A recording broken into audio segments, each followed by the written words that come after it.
Yo, good afternoon. Good afternoon. Grace and peace be into the 12 tribes of Israel. Glad to see y'all this afternoon.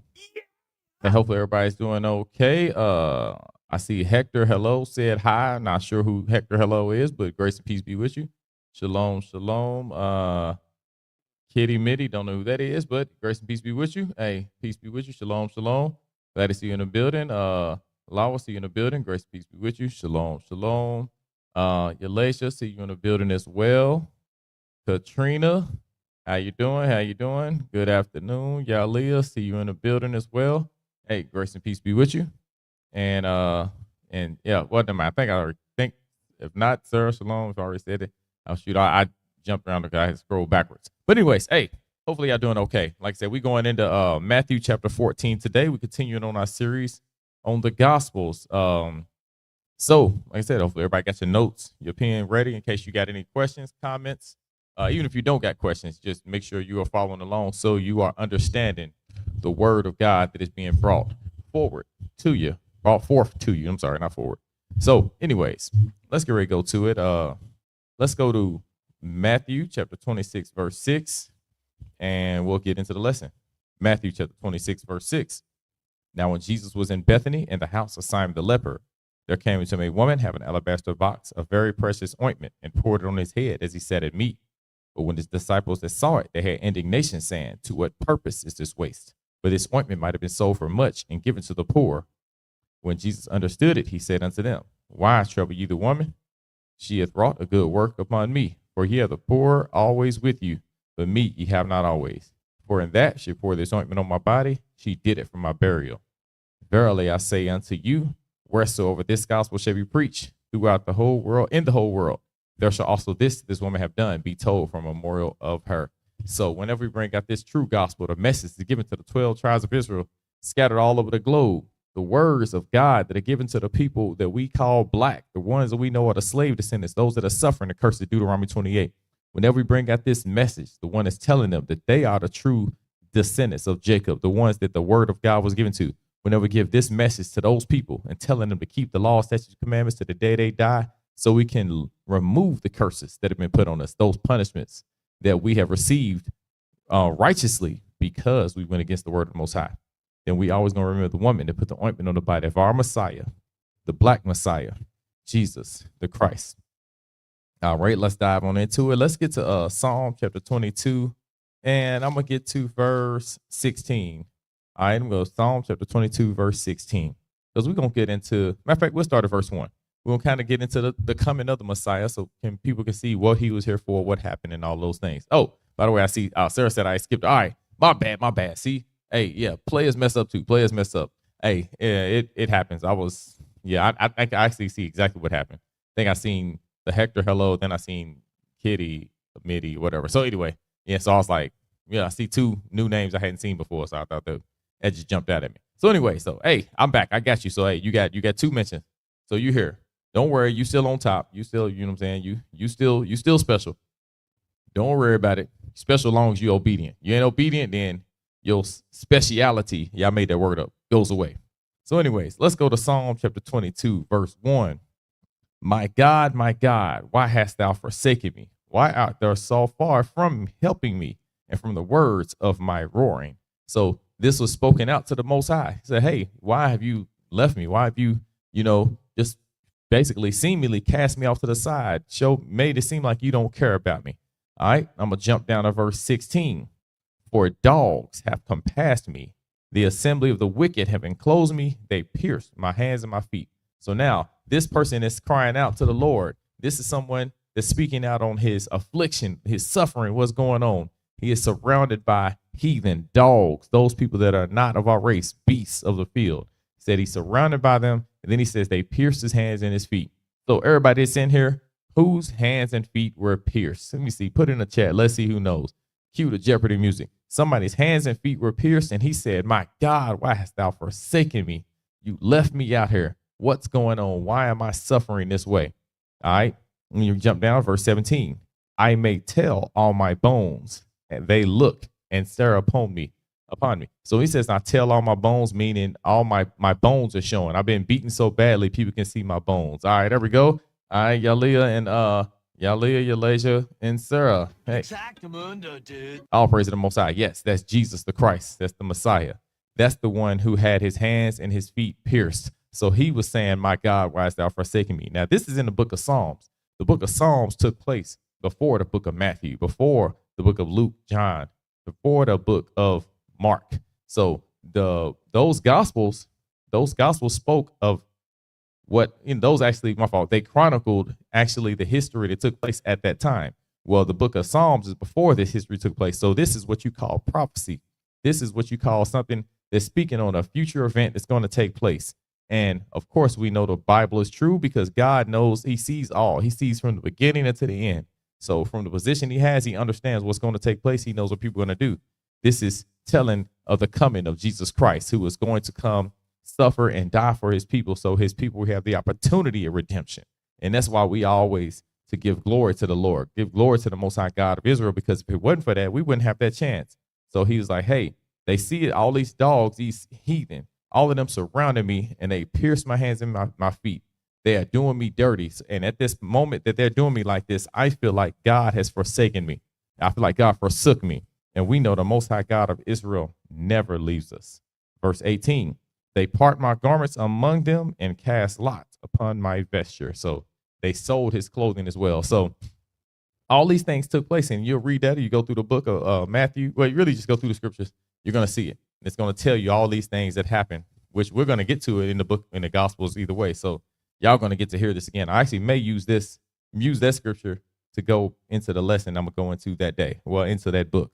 So let's go to Matthew chapter 14, verse 1. All right, Matthew chapter 14, verse 1.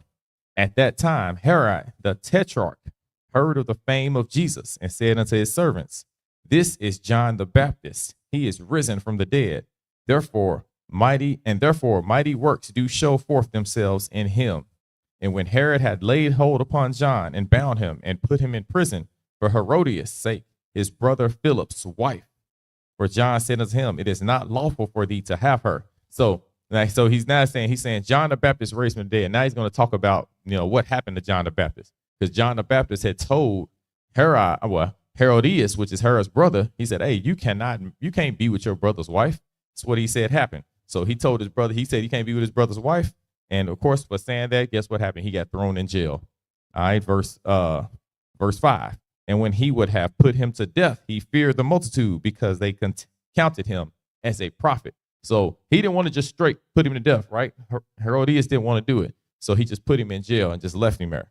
Verse 6.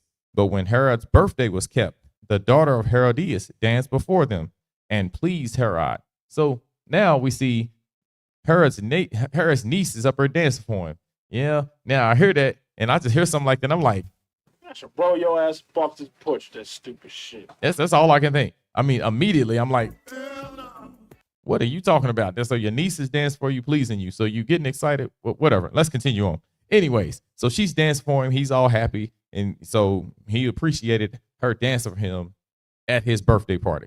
Verse 7. Whereupon he promised with an oath to give her whatsoever she asked. Hey, whatever. Hey, he said, whatever you want. You know what I'm saying? He's Tony Tone. You know what I'm saying? Whatever you want. Now he's singing this to his niece. Here you go. Get whatever you want to take. Verse 8.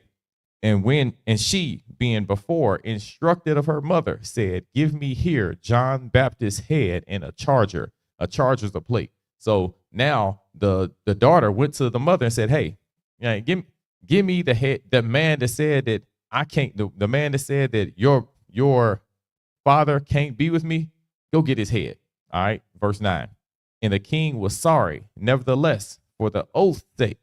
And them which sat with him at meat, he commanded it to be given her. So he didn't want to be embarrassed also in front of his friends, because he just now basically said, hey, I'll get you whatever you want. You know what I'm saying? Like I said, whatever you want, yeah, you know I can provide. So now he providing, right? He's trying to provide for whatever. He providing John the Baptist's head. So he's also trying to front in front of all his dudes, like, yeah, I can get you whatever. I can do whatever, because that's my word. Well, it looks bad if he don't get whatever, because he done now put it out there that he gonna get his niece, who just now excited him sexually. He gonna get her the head of the man that actually stood for the laws of the Most High God. Now remember, these are Edomites claiming to be, yeah, we support the Israelites. Yeah, we want to follow the laws. That's all for all these all of my brothers and sisters out here to be.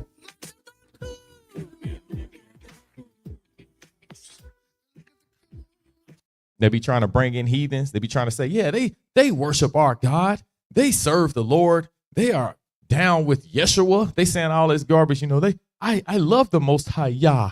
You know, they like to bring in they oppressors. They like to bring in the rest of the beasts of the field that have been preying on us for hundreds of years, thousands of years. They've been having us in subjection, leaving us in subjection, not trying to help us, not telling us who we are, not telling us to repent, keep the laws. They want to bring those same heathens in that are enemies and trying to let them do things right. Well, guess what? We had these enemies that were governors of us at this time that claimed to follow our God to keep our laws. And John the Baptist is like, oh yeah, you know in our laws, according to the culture of the Hebrews, our commandments, our instructions, that we can't be married to, our brother's wife. You can't have your brother's wife. That's his wife. What are you doing? That's nasty, So guess what? Saying that got him through in jail. After he got through in jail, now this same nasty, twisted, Hills Have Eyes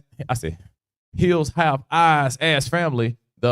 What's that other movie with the people that was Wrong Turn family, all twisted and sick and jacked up. They done came up in here, and now what are they doing? Now they dance with each other, doing just nasty dances. It's just weird.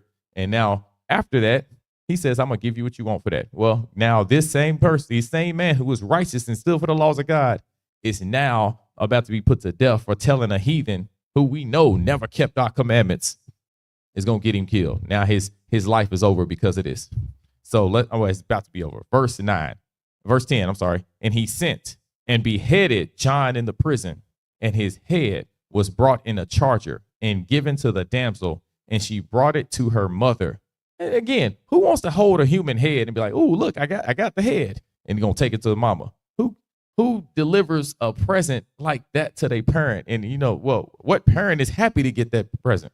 Verse 12. And his disciples came and took up the body and buried it and went and told Jesus. And they also had to deliver this headless man to him. It's probably, I wonder if that's where they get the little headless horseman story from. But anyways, that's a whole nother story. Because they had to bury a headless man in the ground, to still give honor to his body. They had to bury him. Because guess who has the head? The wife. Let's read on verse 13. When Jesus heard of it, he departed thence by ship into a desert place apart. By the way, my fault. Hey, if you understand what I'm saying, put a 5 in the chat. Matter of fact, if the sound is good and you understand what I'm saying, put a 5 in the chat. I'll make sure y'all following along. And if you're not understanding, then you put a 2 in the chat. And if you're understanding and keeping up and you ain't taking notes, but you just sitting there, not taking notes and not interacting in the class, get your spirit right. Interact or take notes. Do one of the two. Don't just be sitting there, not even part of the class. That's goofy. But let's read on. Matthew chapter 14, verse 14. Verse 13. And when Jesus heard of it, he departed thence by ship into a desert place apart. And when the people had heard thereof, they followed him on foot out of the cities. So now, guess what? He done left. Verse 14. And Jesus went forth and saw a great multitude and was moved with compassion toward them. And he healed their sick. And when it was evening, his disciples came to him, saying, this is a desert place, and the time is now past. Send the multitude away that they may go into the villages and buy themselves victuals. So he's like, all these people was following him around. He was teaching. He was healing people, all of these things. And remember, this same Jesus felt bad for him. That's why I see that compassion on him. He understood what was going on with him. He understood the journey they took. They said they was in a desert. So they was kind of pretty much out in the wilderness, out in the middle of nowhere. All right. But then the disciples like, all right, look, these people you feel bad for, look, go tell them going into the city so they can get some food. Send them in there to go to Walmart, go to KFC, McDonald's, somewhere. Go get them some food or get them some supplies from the store. They need to go away. Verse 16. But Jesus said unto them, they need not depart.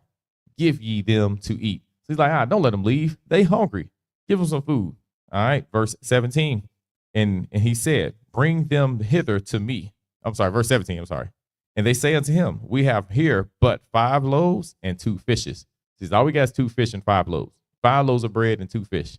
We can't do nothing with that. They probably was like, shoot, let's think about this. I want to take this back. Because remember, the disciples are all traveling together. His main crew. You got the people, the multitudes that's listening to the teachings. And then you got the people that follow him that actually support his mission. That's with his congregation. You know what I'm saying? That's with his mission, with his assembly. Now, them 5 loaves and 2 fish, let's put this in real time because people don't think about this. They just read words. They don't really think about it in real life. All right, let's say y'all all rolling with him. If Jesus said, I mean, if they told Jesus, all we got is 5 loaves and 2 fish, who do you think those loaves and fish were for? Because that's all they get. Remember, they traveling around with the Messiah, with Christ. He's going from city to city, teaching these things. Who is this stuff for? Who is it for? And if, depending on who it's for, what would you want to do with it if that was, what it was? Who is this stuff for? All right, let's continue on. Verse 18, he said, bring them hither to me. Verse 19, and he commanded the multitude to sit down on the grass, and took the 5 loaves and the 2 fishes, and looking up to heaven, he blessed and brake, and gave the loaves to his disciples, and the disciples to the multitude. And they did all eat and were filled, and they took up the fragments that remained, 12 baskets full.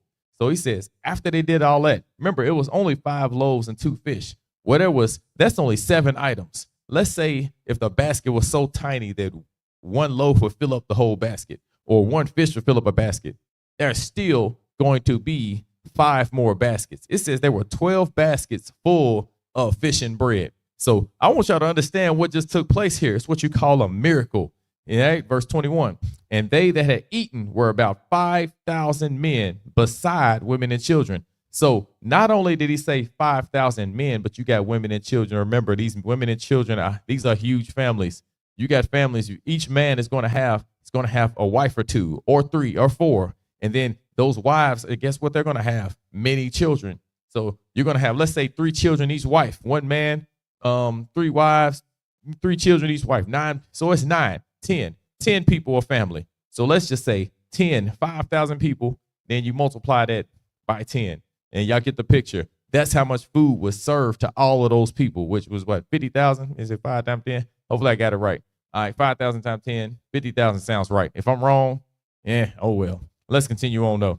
But they fed all of those people. Verse 22, and straightway Jesus constrained his disciples to get into a ship and to go before him unto the other side, while he sent the multitudes away. And when he had sent the multitudes away, he went up into a mountain apart to pray. And when the evening was come, he was there alone. But the ship was now in the midst of the sea, tossed with waves, for the wind was contrary. And in the 4th watch of the night, Jesus went unto them, walking unto the sea. Now, look at this. So after he got done, he sent the disciples away. They went off in a boat. Jesus was still on the land chilling. Well, in the middle of the night, they stay out there on the boat. They sleeping. And then now guess what happens? It says the ship was in the midst of the sea. And then the disciples saw Jesus walking on the water. All right. Not walking on the bridge, not floating. He was walking on the water. Verse 26. And when the disciples saw him walking on the sea, they were troubled, saying, it is a spirit. And they cried out for fear. So they out there. Now they think they see Casper. Ghost. And now they terrified. They are afraid. Verse 27. But Jesus straightway spake unto them, saying, be of good cheer. It is I. Be not afraid. It's me. What y'all tripping for? It's the Messiah, the chosen one, the Son of God. Verse 28. And Peter answered him and said, Lord, if it be thou, bid me to come unto thee. And he said, come. So he's like, hey, if you really are the Messiah, if you really Jesus, then all right, tell me to come to you. Give me a command. Give me an instruction. And Peter was come down out of the ship. He walked on the water to go to Jesus. But when he saw the wind boisterous, he was afraid, and beginning to sink, he cried, saying, Lord, save me. And immediately Jesus stretched forth his hand and caught him and said unto him, O thou of little faith, wherefore didst thou doubt? So he said, why did you doubt that I could actually rescue? Why did you doubt that I could actually, that you actually couldn't walk to me? You was walking towards me, and then you got distracted by everything in life, the cares of this life, the worries of this world. And all of a sudden now you're afraid. Oh no, what's going on? So now what did you do after you got afraid? You started sinking because you took your eyes off me. You no longer followed the direction that I sent you out on. You started thinking of everything that could basically take away your trust in me. That he stopped trusting him. And then that's why he told him, ye of little faith, why did you doubt? Why didn't you believe in me? That's pretty much what he said. And that's something that all men can understand if you have a wife or wives, and all mothers and fathers can understand if you have children. Why don't you believe in me? Why don't you trust in what I have? Why don't you think that I have you covered? All right. Verse 32. And they were coming to the ship. The wind ceased. Then they that were in the ship came and worshiped him, saying, of a truth, thou art the Son of God. They said, so, hey, ain't no doubt in my mind, you are God's son. We just saw you walking on water. We saw you tell Peter to come to you on water, and then you rescued him. And then as soon as y'all got in the boat, all the wind and all the scary stuff stopped happening. You know what I'm saying? Verse 34. And they were gone over. They came into the land of Gennesaret. And when the men of that place had knowledge of him, they sent out into all the country round about and brought unto him all that were diseased, and besought him that they might only touch the hem of his garment. And as many as touch were made perfectly whole. So there's like, hey, all we got to do is touch him and we can be healed. We believe in him that much. And this is what we got to understand. If you have that much faith and that much trust in the Messiah, then what you're going to do is you're going to go above and beyond to do the things that would be needed, or, to do the things to show that, hey, I can be rescued if I just do this right here. If I just give him an ounce of faith, you know what I'm saying? That mustard seed, everything's going to be all right. So this was Matthew chapter 14 in the gospel series. I pray y'all was edified. Like I said, it seemed like, everybody was either very silent or not, not interacting today. But hey, we'll see what they do in the future. You know what I'm saying? We'll see how that goes.